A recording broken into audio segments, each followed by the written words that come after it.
Por la mañana, tarde, en la noche, de madrugada, siempre la escucho, porque divierte, complace, informa y mucho más. Hay más. La Novena Estación. Aquí te escuchas.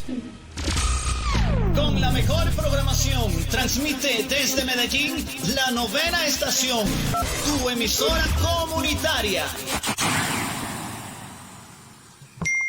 Comunícate con nosotros a través de nuestra mensajería de WhatsApp 300-806-6156. La Novena Estación. Aquí te escuchas. Escucharnos es muy fácil. Simplemente en tu navegador escribe lo siguiente: lanovenaestacion.ml. Dale play y desde ya disfrutarás de nuestra programación. La Novena Estación. Aquí te escuchas.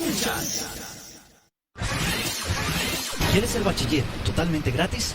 Sí, así como lo oyes, la Junta de Acción Comunal, en convenio con Compoestudio y patrocinado por la Alcaldía de Medellín, te invitan a terminar tu bachillerato. Así, de esta manera, queremos compartirte el programa que permitirá a 500 personas de nuestra Comuna 9 culminar sus estudios secundarios, obteniendo muchos beneficios, logrando crecimiento personal, además prepararse para el mercado laboral, tu camino seguro hacia la empresa.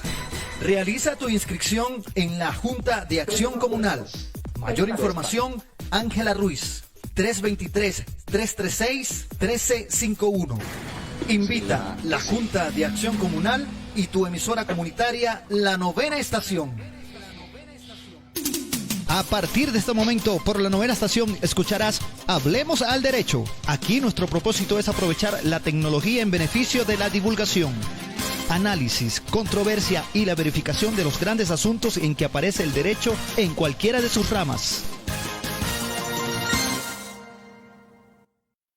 Hey, ¿qué tal? Buenos días, saludos a todos nuestros videoyentes y radioescuchas que en este momento nos están sintonizando por el Facebook Live. Recuerden que estamos transmitiendo de nuestra fans page como @la9na estación, la emisora comunitaria. También nos pueden escuchar a través del aplicativo Radio Box. Simplemente lo pueden descargar en su teléfono celular a través del Play Store o de iOS en Apple y colocan La Novena Estación en el buscador www.lanovenaestacion.ml para que disfruten de la mejor música y la mejor programación. Hoy tenemos de nuevo al aire en nuestro programa Hablemos al Derecho con nuestra maravillosa locutora, productora y presentadora de este programa. Doctora, ¿cómo está? ¿Cómo me le ha ido con ese viaje que tuvo por allá vacacionando por el sur de Colombia? ¿Cómo está usted? Saludos. Muy buenos días a todos nuestros radioescuchas y videoyentes. Hola, Alejo, ¿cómo has estado? Pues bien, muy bien, gracias a Dios. Acá extrañándola y bueno, contentos ya en la Novena Estación de tenerla de vuelta con nosotros por acá. Estoy muy feliz de regresar y pues te cuento que me fue muy bien. Pero hoy regresé con un excelente programa. No se imagina el tema que te tengo hoy. Sí, cuéntanos, doctora, porque estábamos muy ansiosos esperándola desde la semana pasada y bueno, ya la tenemos hoy acá. Tenemos un invitado que ya ustedes ven en pantalla, un invitado de la casa que bueno, ven por una segunda oportunidad acá para hablar de un tema súper interesante, señores. No sé si recuerdas que en el primer programa que yo presenté nos pidieron un tema que era relativo a los pagadiarios o gota a gota. Sí, lo recuerdo. Para eso tenemos hoy al doctor Samuel Cuesta. Buenos días, doctor, ¿cómo está? Muy buenos días, Paula, muy buenos días, locutor, y la población en general de la Comuna 9 y en general toda la ciudadanía de Medellín. Bueno, saludos, ¿cómo está, doctor Cuesta? Bienvenidos una vez más a la 9ª estación, contentos de tenerlo por acá. Bueno, doctora, comencemos el tema del día de hoy porque estamos muy interesados en esto debido a que, pues, muchos de nosotros, los colombianos, hemos recurrido a lo que es un pagadiario, ¿cierto? Entonces, a veces no tenemos como idea de qué se trata o a veces nos a ciegas por la necesidad tratamos de recurrir a estas opciones y resulta ser que tienen un trasfondo, ¿cierto? Claro que sí, tienen implicaciones legales. La gente los utiliza como si para esto no hubiera control, pero pues tiene consecuencias y para eso tenemos al doctor Samuel acá. Doctor, cuéntenos por favor, la gente lo conoce comúnmente como pagadiarios, como gota a gota, pero ¿qué es lo que hacen y por qué termina siendo una actividad delictiva? Bueno, Paula, buena pregunta. ¿Por qué termina siendo una actividad delictiva? Porque está regulada y porque fue un comportamiento humano que el legislador lo elevó a la categoría de un tipo penal o de un delito. Y a partir de ahí está prohibido por la legislación colombiana, pero siempre y cuando cumpla unos requisitos, unos presupuestos que trae el Código Penal. ¿Qué delito vendría siendo? ¿Cómo se llama? Ese delito se llama usura, está regulado en el artículo 305 del Código Penal de la Ley 599 y cubre todo el bien jurídico tutelado que tiene que ver con los delitos contra el orden económico y social. Entonces, ¿entenderíamos que prestar dinero es un delito o hay una característica especial para que sea delito ese préstamo de dinero?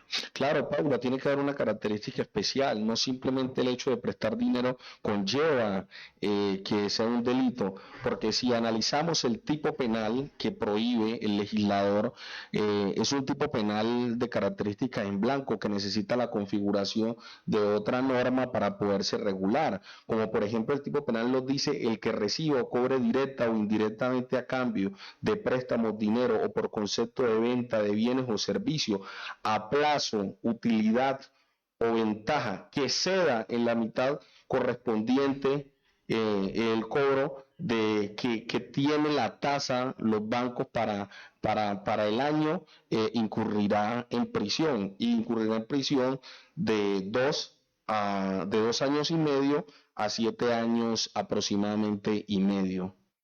Entonces, es decir, no solo prestar dinero por prestar conlleva un delito, sino que ceda lo que el IBC para el año correspondiente tenga tasado.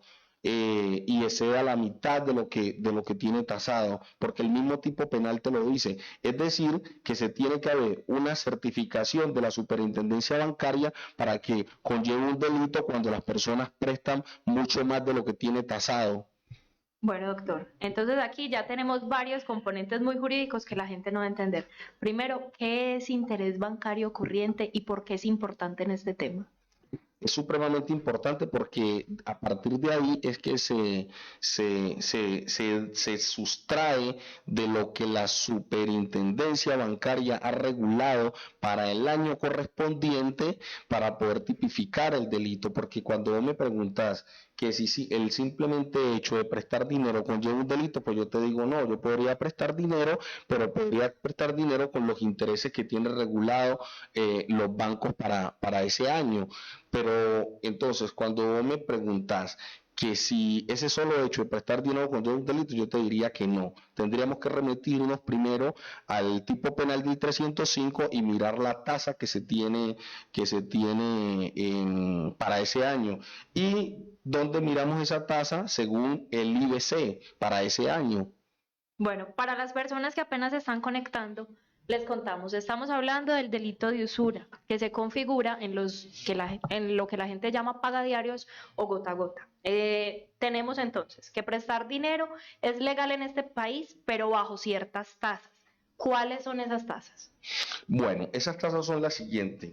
Resulta que nunca el Estado ha regulado o ha impuesto más del 2.4%, es decir, la tasa máxima que ha oscilado nunca ha superado el 2.4%. Pero si miramos por ejemplo, la resolución 00161 del 26 de febrero del año 2021, es decir, que el interés ordinario es del 1.5% y anual sería del 17.41%, es decir, que ese es el interés de todo el año, de los 12 meses, y eso es el interés, corriente al año. ¿Quién regula esto? ¿Quién regula esto? La superintendencia. Ok, entonces, ¿qué consecuencias tiene este delito para las personas que ejercen como prestamistas? O sea, si yo incurro en la conducta de prestarle a alguien, digamos, no sé, muy usado aquí en este país, al 10, al 15, al 20%, ¿qué me puede pasar? Bueno, hay que diferenciar que para ello tendría que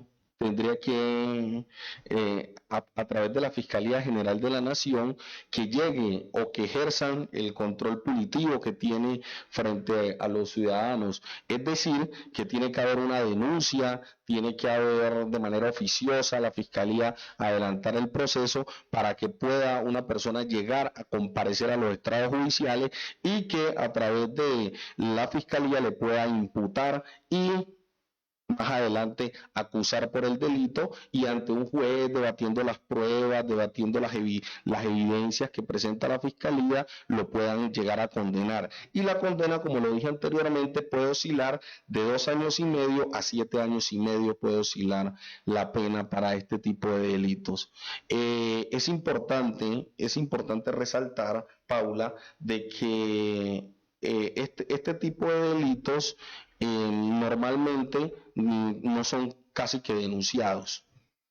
Eso te iba a preguntar, porque las personas llegan a ser víctimas de estos delitos de manera voluntaria. Entonces, ¿cómo se maneja si yo voluntariamente, digamos, motivada por una necesidad, voy e incurro en un préstamo de esta índole y me empiezan a cobrar intereses al 20%, pero digamos que a los 6 meses mi capacidad económica ya no da y yo digo, me siento víctima de este delito, ¿puedo denunciar o no puedo porque yo misma incurrí voluntariamente? Claro que puedes denunciar, Paula. Lo que pasa es que cuando incurrí es por la misma necesidad y la falta de oportunidad dentro del Estado. Entonces, a partir de ahí, fíjate que es muy paradójico, porque las mismas personas son las que van donde los prestamistas a que les presten, pero los prestamistas son los que ponen el interés, que es diferente. Yo voy donde el prestamista y le digo, yo quiero que me prestes tanta cantidad de dinero, pero entonces él me pone las condiciones y yo las acepto por la misma necesidad que estoy pasando, porque entre otras cosas es un dinero rápido y ágil y no tiene las formalidades propias que tiene un préstamo dentro de una entidad financiera, que siempre los préstamos de entidades financieras, si no es un crédito de libranza, te piden fiador, te piden una propiedad raíz, y te piden todo ese tipo de requisitos y te piden que no esté reportado. Entonces las personas acceden a este tipo de situaciones por la misma necesidad y falta de oportunidad del Estado. ¿Por qué cree usted que no denuncia a la gente? La gente no denuncia porque de una u otra manera será por miedo o porque detrás de este tipo de situaciones también conllevan otro tipo de delitos, como por ejemplo amenazas, constreñimiento, y todo tipo de situaciones. Bueno, yo voy, denuncio, la fiscalía empieza a investigar, ¿qué le pasa a esa persona después de que yo la denuncio? ¿Puede ir a la cárcel? ¿No puede ir? Claro que puede ir a la cárcel. Lo que pasa es que momentáneamente este delito no cumpliría uno de los requisitos objetivos para imponer una medida de aseguramiento, porque el artículo 313 dice que a partir de los 4 años es que se impone una medida de aseguramiento, pero si se justifica de manera clara y oportuna y que detrás de este delito que se presenta de usura vienen otros tipos de delitos como amenaza, constreñimiento, amenaza de muerte, claro que para imponer una medida de aseguramiento de manera momentánea hasta que se adelante el proceso de manera preventiva se podría bien justificada por el ente acusador, y más adelante, como lo dije, que la persona puede ser vencida en juicio y pueda pagar cárcel, como dicen jocosamente la gente o la comunidad. ¿Este delito lo podemos ver en masa?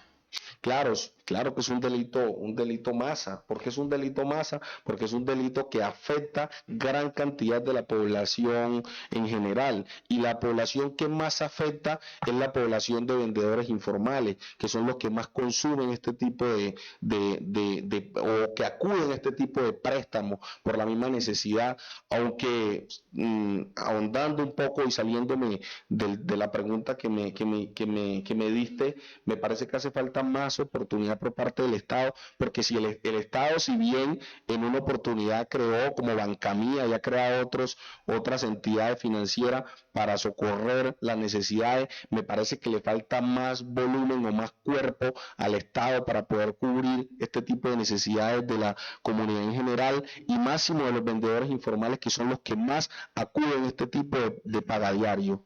Claro que sí. ¿Podría configurarse un concierto para delinquir? Y expliquémosle a la gente que es un concierto para delinquir. ¿O es un delito que se presenta simplemente yo soy prestamista y yo me dedico a esto yo solo? ¿O tengo a alguien más y conformo una banda para poner a estas personas en esta situación? Bueno, qué buena pregunta, Paula, por una sencilla razón.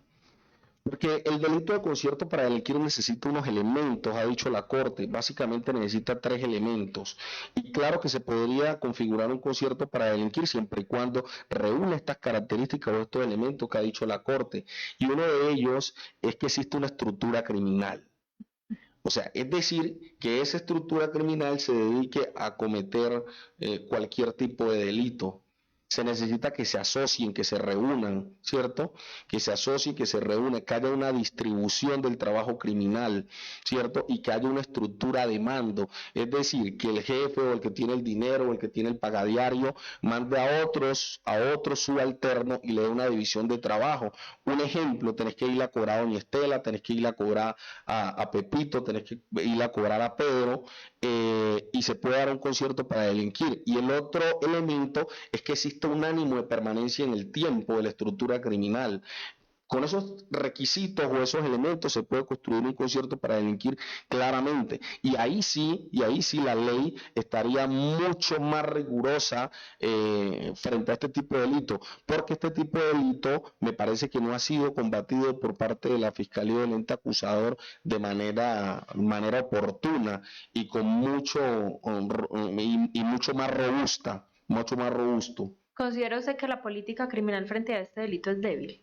Considero que sí es débil, la política criminal es débil, porque inclusive este tipo de delito debería incluirse en una ley que sacó el legislador, como la ley 1826, que es una ley ágil que incluyó delitos, por ejemplo, como violencia intrafamiliar, por la urgencia y por la necesidad que se tiene de proteger a los núcleos de la familia, como por ejemplo incluyó delitos que le decimos nosotros en el argot popular, delitos de bagatela, como el hurto, delitos que necesitan que sean rápidos de afrontar. Entonces considero yo que le hace falta más robusticidad al Estado frente a este tipo de delito, porque es un delito que afecta la mayoría de la población informal en Colombia. Bueno, y las personas que son víctimas de este delito en este momento se deben estar preguntando si todas las transacciones son en efectivo, porque es que a mí me entregan en efectivo. Normalmente lo que hacen es firmar una letra en blanco, un pagaré, y cada vez que pagan intereses lo pagan en efectivo. ¿Cómo prueban ese delito? Excelente pregunta, Paula, porque es que, por ejemplo, el artículo 382 del Código de Procedimiento Penal te habla de los elementos de conocimiento. ¿Cuáles son los elementos de conocimiento por los cuales se puede probar? Y uno de ellos es el testimonio, porque raramente la gente cree que es la palabra de él contra la mía. El testimonio, por intermedio del testimonio se puede probar. ¿El testimonio de quién? El testimonio de la persona que le prestó, el testimonio del vecino que vio cuando le prestó, el testimonio del otro compañero vendedor informal que está al lado mío, el testimonio de cualquier ciudadano que vio cuando yo le entregué, porque el testimonio está vigente y es una forma de probar, inclusive con el mismo testimonio de la víctima se puede probar. ¿Qué es lo que pasa? Que ya se somete al escrutinio del juez a ver si le creo o no le creo, mediante una valoración del artículo 402 o 404, que es la rememorización del testigo, que se ubique en tiempo, modo y lugar como sucedieron los hechos y que concuerden los otros elementos que se van a aportar, como por ejemplo los pagadiarios utilizan mucho como una tablita donde ellos van anotando cada día los abonos que se hacen. Entonces se podría configurar o se podría probar a través de estos medios o estas herramientas, si existe cámara, si existe una grabación, si existe una llamada cuando el pagadiario le dice ya voy por el dinero, es decir, si existen las conversaciones de WhatsApp donde le diga tenés que pilas que hoy tenés que darme tanto, tenés que darme, me te quedaste atrasado. Todos esos son medios por los cuales se puede probar el delito. Bueno, perfecto. Muchas gracias por esta explicación. Vamos un momento a comerciales y ya regresamos con el tema de las implicaciones legales de los pagadiarios en Colombia. ¿Quieres el bachiller totalmente gratis? Sí, así como lo oyes, la Junta de Acción Comunal, en convenio con Compoestudio y patrocinado por la Alcaldía de Medellín, te invitan a terminar tu bachillerato. Así, de esta manera, queremos compartirte el programa que permitirá a 500 personas de nuestra Comuna 9 culminar sus estudios secundarios, obteniendo muchos beneficios, logrando crecimiento personal, además prepararse para el mercado laboral, tu camino seguro hacia la empresa.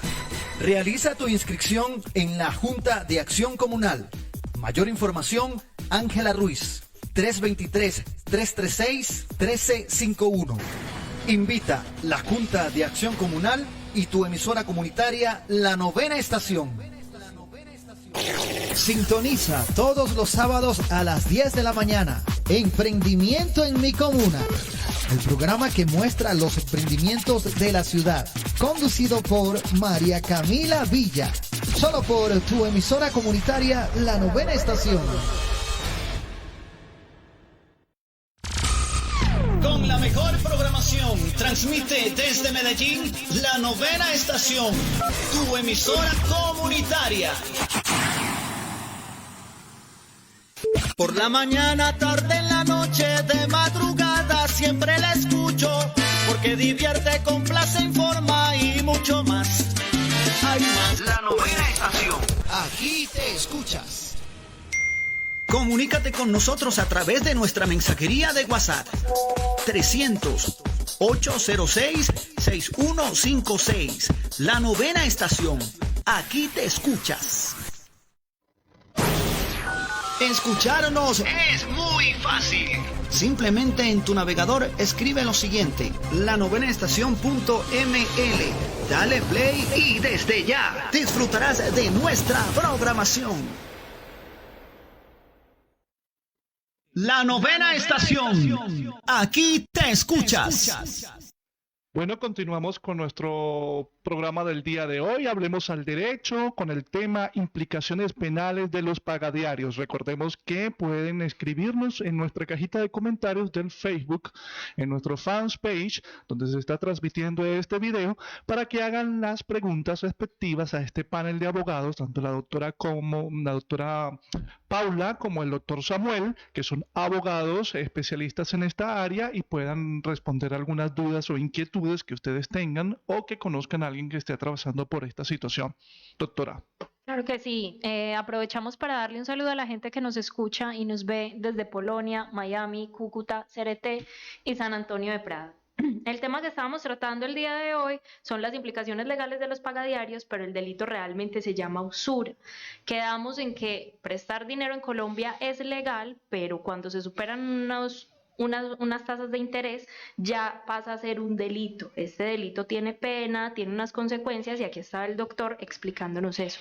Cuéntenos, doctor Samuel, si este delito es únicamente en este país o si ha trascendido a otros lugares del mundo. Imagínate, Paula, que nosotros los colombianos hemos trascendido con este tipo de implementación de préstamos y de dinero y ha trascendido otros países suramericanos, como por ejemplo Brasil y otros países donde se está prestando dinero a tasas supremamente altas y con la condición de que esto implica que no es legal, y además de eso, que se ha expandido, han llevado o han contado con el respaldo también de personas que constriñen a las personas que no pagan. Si, digamos, yo me metí en un pagadiario y va pasando un policía y yo le digo que estoy entregando una plata y que soy víctima de ese delito, ¿ese policía podría capturar a esa persona en ese momento? Claro, Paula, por una sencilla razón. El artículo 301 del Código de Procedimiento Penal nos habla 5 situaciones de flagrancia. Entre ellas, de esas situaciones de flagrancia, está el señalamiento por la víctima o cuando el policía presencie los hechos. Si el policía presencia los hechos, podría capturar tranquilamente, o cuando la víctima lo señale, que es uno de los numerales del tipo de flagrancia del 301, y efectivamente podría capturar al policía, porque el soporte del policía cuando va a capturar, o el informe que hace en situación de flagrancia, es lo que va a describir de tiempo, modo y lugar como sucedieron los hechos, pero contados por la víctima, y la víctima es la que le va a señalar. Efectivamente puede capturar, y ya se somete al escrutinio del juez de control de garantía, que es el que va a mirar el tema de la legalidad de la captura o no. Perfecto, gracias. Al iniciar, usted nos estaba hablando de pena, medida de aseguramiento. Explíquenos las diferencias, por favor. Bueno, la pena es cuando sos vencido en juicio, es decir, cuando ya se ha sometido a todo el proceso penal riguroso, que te han imputado, que te han acusado, que has tenido la oportunidad de debatir las pruebas o la evidencia presentada por la fiscalía, y llegas a un juicio que tiene unos principios de publicidad, de contradicción, que puedes controvertirlo, que el juicio es público, siempre y cuando pues no sean delitos contra menores o delitos de tema de contenido sexual, pues son públicos. Tener ese principio que llama publicidad, tener el principio de contradicción, de confrontación, de que te pongan la prueba cara a cara y que tengas la oportunidad de controvertirla, de aportar nuevas pruebas. Entonces ahí ya sos vencido en juicio, y la Fiscalía tiene una carga de desvirtuar el artículo 7º del Código de Procedimiento Penal, que es la presunción de inocencia. A partir de ahí, si la Fiscalía quebranta la presunción de inocencia, porque a mí se me presume en todo el proceso penal que soy inocente hasta que sea vencido, y eso quien se somete ante un juez que se llama juez de conocimiento, y ese juez de conocimiento dicta una sentencia porque te declaró culpable, y la sentencia, que puede oscilar dentro de 2 por el delito de usura, dentro de 2 años y medio a 7 años y medio, más o menos, es la pena en la que te puede imponer el juez. Y esa pena cumple unos fines que están en el artículo 4 de la ley 599, y esos fines son la resocialización, la protección al condenado, la reinserción social. Todos esos son los fines que cumple la pena. En cambio, la medida de aseguramiento es totalmente diferente, es precautelativa, es momentánea, no es definitiva, y se impone simplemente para poder quitarle el poder dispositivo a la persona de poderse movilizar, en este caso, si es intramural o es en el lugar de domicilio, pero también hay otras medidas de aseguramiento, como lo son no visitar algunos lugares, no frecuentar a altas horas de la noche algunos lugares. Hay muchas medidas de aseguramiento, pero entre otras, la que más se reclama son esas dos: la principal y la accesoria. La principal, que es la intramural, que estás detenido en un lugar o en un establecimiento de reclusión, y la domiciliaria o lugar de residencia es la segunda, y eso lo encontramos en el artículo 307 del Código de Procedimiento Penal, que regula. Pero entonces la diferencia está en que la pena es definitiva, la medida de aseguramiento no es definitiva porque es momentánea para proteger unos fines. ¿Y cuáles son esos fines que protege la medida de aseguramiento? La protección a la comunidad, es decir, que a una persona que, un ejemplo, sea pagadiario, no pueda seguir prestando dinero y no pueda seguir constriñendo a la ciudadanía. La protección a la comunidad, la protección a la víctima, aquella persona que denunció el delito y necesita ser protegido por el Estado, y ahí es donde el Estado va a protegerlo a través de una medida de aseguramiento, deteniendo de manera precautelativa a la persona hasta que se le adelante todo el proceso penal. Otro fin constitucional que protege la medida de aseguramiento es la protección a la evidencia o a la prueba, pero fíjate que puede ser contradictorio porque la misma prueba, la misma evidencia puede ser la misma persona o la misma víctima. Entonces, a través del constreñimiento que le puede ejercer esta persona que le prestó dinero, puede cambiar su versión al momento del juicio. Entonces, también se puede aplicar o se puede imponer una medida de aseguramiento para que proteja a la víctima y proteja el mismo medio de prueba, que puede ser la misma señora. Y también se impone una medida de aseguramiento por la no comparecencia al proceso. Pero todo esto, ¿de dónde lo saca el juez para determinar todos estos aspectos? De la evidencia. La evidencia es la que le va mostrando el camino al juez a la hora de una y de otra. ¿Cree usted que los fines de la pena se configuran para este delito? Pregunta compleja, Paula, porque los centros de reclusión son un caldo de cultivo de delincuencia. Por una sencilla razón, porque uno de los fines de la pena que dije anteriormente es la resocialización. Y fíjate que existe la posibilidad muy alta que aquella persona que presta dinero en la calle pueda seguir ejerciendo esa misma situación en los centros penitenciarios y carcelarios, porque sigue prestando, porque allá la necesidad es mucho más alta y la necesidad es mucho más grande, porque inclusive para nadie es un secreto que en los centros de reclusión se venden, es decir, corredores para poder dormir, y si te fijas del delito del artículo 305 no te habla solamente de dinero, te habla también de bienes y servicios. Entonces, a partir de ahí podemos concluir que si el Estado no tiene una política sólida acá afuera, mucho menos la va a tener dentro de los centros de reclusión, porque la resocialización parte también de uno de los derechos fundamentales que tiene un ciudadano, que es el artículo 25, el derecho al trabajo. El derecho a trabajar y a redimir su pena y que sea una mejor persona. Pero entonces, estando en unas estaciones de policía como están en este momento, recluidas las personas y amontonadas, y me disculpan el término, apeñuscadas, ¿ustedes creen que se cumplen los fines de la pena cuando ellos no tienen posibilidades de trabajar? ¿Cuál sería la solución para que bajara la tasa de presentación de este delito? Yo creería que es una política social por parte del Estado. Tener unas entidades encargadas de prestarle a las personas sin tanto requisito, sin tanto papeleo, y que las personas tengan la oportunidad, darles ese voto de confianza. Yo sé que existía Bancamía, yo sé que existen entidades, pero hay que robustecerla, hay que fortalecerla, y no que ellos vayan directamente a la entidad, sino que tener una especie de personas que vayan a los puestos de trabajo de las personas informales, le pregunten qué necesita, cómo está, porque de hecho, ahorita que hablábamos del artículo 25 de la Constitución Nacional, dice que el trabajo es una forma que el Estado debe protegerla en una forma digna, y que goza la protección del Estado, y que el Estado debe de proveerla, pero todos sabemos que el Estado no tiene capacidad para emplear a todos los ciudadanos del territorio colombiano, pero entonces implementar políticas sociales que no nos permitan que este flagelo se siga presentando. ¿Qué le podría aconsejar usted a las personas que son víctimas del delito de usura?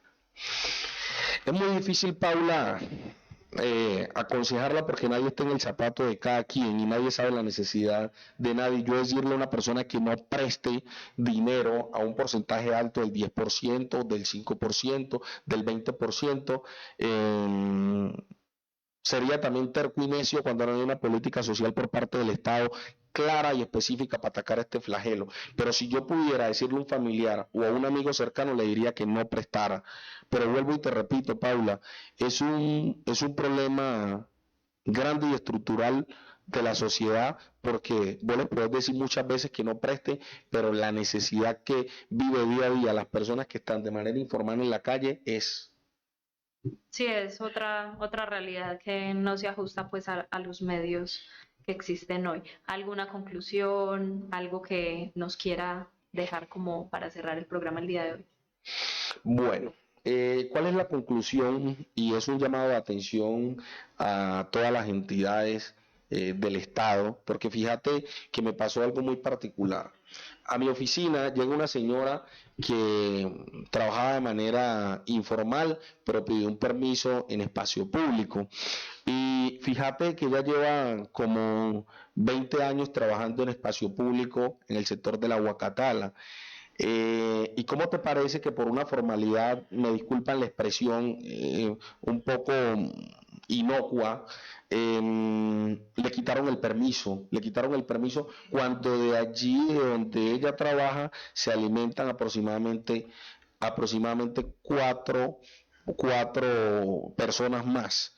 Y le quitaron el permiso, ¿sabes por qué? Porque ella, por la misma necesidad de que vivía aquí en la ciudad de Medellín, pero no tenía con qué pagar el arriendo, se fue a vivir a Bello.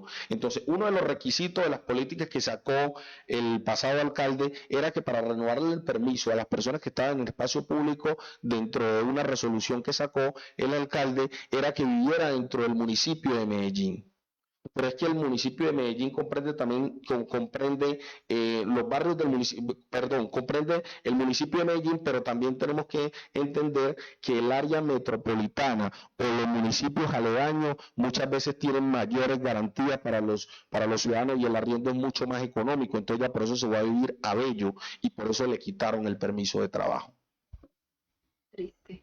Bueno, tenemos acá unos televidentes que escriben: Elkin Márquez, cordial saludo, excelente explicación de uno de los delitos que se ha posicionado en todas las comunas de Medellín.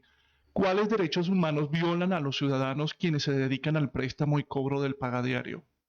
No le entendí muy bien la pregunta porque fue un poco confusa. ¿Cuáles derechos humanos? Pues, ¿cuáles serían los derechos humanos? ¿Cuáles derechos humanos violan a los ciudadanos que se dedican al préstamo y cobro del pagadiario? Pues ahí sería acoso, pues... Sí, lo que pasa es que a través de este delito, pues este delito es contra el orden económico y social, pero buena pregunta la de Elkin, porque a través de estos delitos se presentan otros delitos más y otros delitos continuados, como es el constreñimiento, e inclusive ha llegado al punto de homicidio. Yo no sé si ustedes recuerdan, hace poco la señora que se suicidó con el niño por el acoso en los pagadiarios. Sí recuerdan ese caso, y es muy triste, y parte de ahí, porque el mismo miedo irreverente de la persona que no tiene con qué pagar, que todos los días va al pagadiario, lo lleva a cometer cualquier cantidad es más, de vender sus bienes, de vender anillos, de vender cadenas, de vender televisores para poder pagar. Sí, él pregunta también, el mismo videoyente, el desplazamiento intraurbano y el despojo de bienes en compensación de cuotas, ¿qué delitos configuran y qué sanciones de ley se pueden dar a los victimarios? No, el desplazamiento es un tipo penal que está regulado dentro del Código Penal, y de hecho el desplazamiento tiene una pena siempre ostensible, y de hecho tiene prohibición por el legislador para conceder beneficio subrogado. Es decir, que una persona la llegan a penalizar por el delito de desplazamiento y no tiene ningún tipo de subrogado, no tiene ningún tipo, es decir, para explicarle a la ciudadanía, de pronto que habló un poco muy jurídico, sí. Entonces el tema de subrogado o el tema es un beneficio, es decir, que no, a la persona no le darían prisión domiciliaria, como dice la ciudadanía, como vulgarmente dice la ciudadanía. Bueno, no sé si queda otra pregunta al aire que de repente podamos responder antes de finalizar el programa. ¿Dónde podemos encontrar al doctor Samuel? Bueno, a mí me pueden encontrar en... Tengo dos sedes de oficina. Una de ellas en la calle 49, número 5021, edificio El Café, oficina 2704. Y en el celular 314-829-1556. Y me pueden encontrar también en la otra sede que queda diagonal a la estación del Metro Suramericana. Dirección, doctor. ¿La de Suramericana? Sí, un segundito por favor, ya se las facilito. Bueno, entonces, recordamos a nuestra audiencia que Hablemos al Derecho hoy tocó el tema de implicaciones penales de los pagadiarios, y que nuestro panel de abogados, el doctor Samuel Cuesta, abogado en ejercicio profesional, y la doctora Paula Andrea Gómez, también abogada,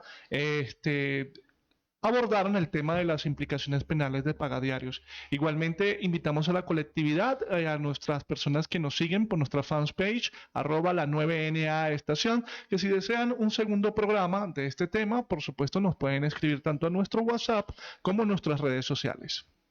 Bueno, la dirección donde me pueden ubicar, porque es una sede que abrí nueva, otra sede que abrí nueva en la estación suramericana, es la carrera 65, número 48C, 18, interior 204. Allá con el mayor de los gustos los atenderé. Las consultas es mi criterio profesional, no las cobro. Desde que egresé y inicié a ejercer esta bella profesión que amo con el alma, he decidido no cobrar las consultas. Simplemente allá me pueden encontrar a la orden, de puertas abiertas. Llaman al numerito que les di, al 314-829-1556, agendamos la cita y con el mayor de los gustos hablamos de derecho penal o de cualquier otra área, porque allá tengo un grupo de profesionales en todas las áreas del derecho. Muchas gracias. Muchas gracias, doctor, por acompañarnos el día de hoy, por regalarnos su tiempo y su conocimiento. Muchas gracias, Alejo, por acompañarnos el día de hoy. Gracias, doctora. Entonces, bueno, nos despedimos para las 11 de la mañana, que tendremos en nuestro programa Loleando a un actor invitado en proceso, y nos estará hablando acerca de el trajín que tiene un actor para hoy día poder posicionarse como en su trabajo. Bueno, muchísimas gracias, no se pierdan Loleando y nos vemos en una próxima emisión de Hablemos al Derecho. Chao, chao, hasta luego, nos vemos el próximo martes. Con la mejor programación, transmite desde Medellín la 9ª Estación, tu emisora comunitaria.